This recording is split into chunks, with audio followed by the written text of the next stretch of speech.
Hey everybody, today we're going to be playing a game called Everyday Racism, so let's begin.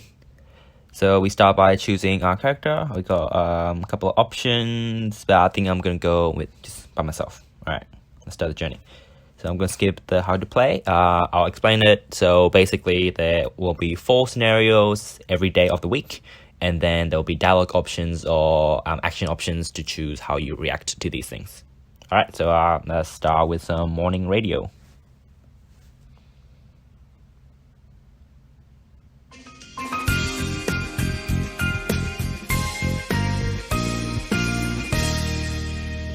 Welcome back to the Morning Wrap, where we're talking about cultural and ethnic enclaves in our cities.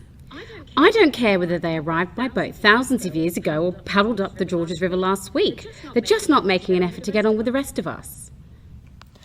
Yikes. So imagine waking up to that. Okay, so here we have the options to respond. I can do nothing. I can post a link on the podcast for Facebook. I can visit the station's website to complain. I think I will definitely be complaining. And now there's a discussion in progress online. Awesome, cool. So that's basically the idea of the game. So the game provides you with an option for you to speak out, and I love that. I love that that's an option. I think it certainly has a positive effect in the world when you speak out against things like this. So let's tie this idea of speaking out back to the reading. Let's focus on Jordan's Youngblood, and he talks about Mass Effect 2, and that's a game where there are a bunch of love interest options, but there are no same-sex love interest option. So BioWare, the development company, received a bunch of backlash for this design choice. And then in the next Mass Effect game, Mass Effect 3, they do introduce a gay and a lesbian relationship for the first time in the series. So why is this? Well, I think it's because it's the players that are being vocal and expressing their needs, and they're demanding for equal representation. And now we're seeing results of that, which is fantastic. Or on the other hand, we can look at it this way of BioWare only did this in order to get good PR and to get money. Yes, either way, there's representation. Yes, that being said, representation is good. However, it does not mean that just because there's representation in a game, someone picking up a game will just understand the life of a LGBTQI member or someone with a different cultural background. You can't just pick up a game and know their life story. So so he also makes the argument that the Mass Effect 3 doesn't represent queer life. It's just a representation that the company could be using for good PR. Anyway, let's look at the next scenario. So looks like there's a bunch of comments from the first scenario, kind of trickling down. So it looks like Daniel thinks it's funny. Amir's not so happy about it. Stephen joins in, looking a bit ignorant, probably because his name is spelled with a PH, unlike me, which is spelled with a V. Maybe, I don't know, who knows. Anyway, so Amy's coming in, absolutely destroying Stephen. He just got put in his place. Hell yeah, Amy. Thank you for that. All right, so let's see what we can do.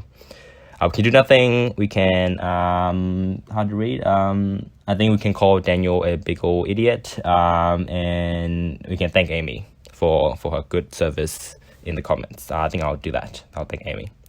Yeah, hopefully they will lose enough listeners to lift the game. Me too, Amy. Me too. Okay. So, as we're playing, there are all these scenarios, but someone's got to be coming up with these scenarios, right? And how do we know that these situations actually do happen? Who's making the game? Is it just some guy who's never experienced this, just assuming this is what black people go through, this is what brown people go through, this is what a gay person might go through, right? So as Lou says in the videos, these are empathy games. These are trying to replicate an experience for someone who might not be experiencing it for themselves. She also agreed, like Jordan, that this is not a full life experience. You won't understand someone's life by playing it. Nevertheless, I do think representation is still important. And it is very much important, like Lou said, to involve the appropriate people who knows what they're talking about to help. The people who actually know, so that they're not the profile is not being misrepresented in the games, and to avoid perpetuating stereotypes. So let's look at character creation screens as an example. So maybe you play a game and at the start you create a character, you're given a bunch of pre-made options. Usually they're white, maybe there's a black character. And as an Asian person, who am I going to choose? I don't really have a choice. I have to choose someone, even if they are not someone that I identify myself with, right? I just have to choose whoever's available. And even in this game, as we saw, there were limited options. There were like 3 options, but and none of them I didn't vibe with anyone. That's the truth. No one I could see myself in. So, but they do give me an option to be myself, which is fantastic and something I've never seen before. And it's not locking me into a person that I'm not. I can just be myself. Right, which is great. Anyway, let's have a look at the email from Sandy. Sick of you going over my head in the meetings. Looks like you don't understand how we do things in Australia. Face it, you just don't belong here. I actually would feel terrible if I got that, and it looks like it's not just to me; it's to someone else too, and the development team. Yeah. Okay. Okay. Let's see what we can do. You can try to ignore it, report the issue to management, or reply to Sandy. Look, I think I will report this issue to management. I just don't think it's not worth the time to spend the energy on someone like that. It's the manager's job. HR will deal with it. Your manager agrees? Good. Awesome. So thank you, manager. Thank you, manager. Cindy, you suck. All right. And let's look at the next one. Coming home from work. Seem to be in a tram or a train. Nope, go the other way. Okay. Some police officers there. Someone's trying to get past, and they seem to be checking or something. I don't know. I wonder what the person's doing. Point the situation out to the friend. Approach what's going on.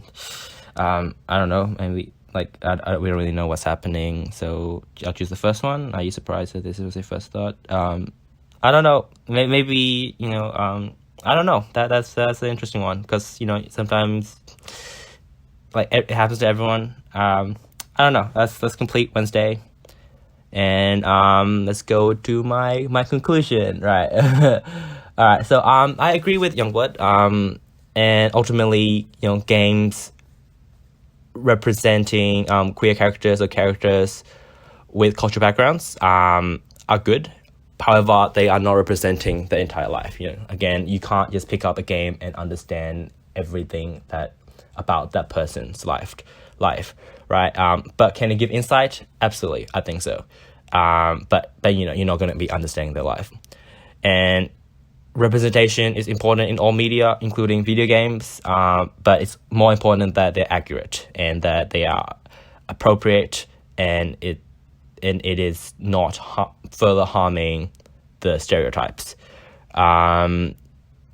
And yeah, finally, what would you guys have done? Would you have done something differently? Do you agree or disagree with what I've chosen? Comment down below, because you have to. And like and subscribe. Bye bye.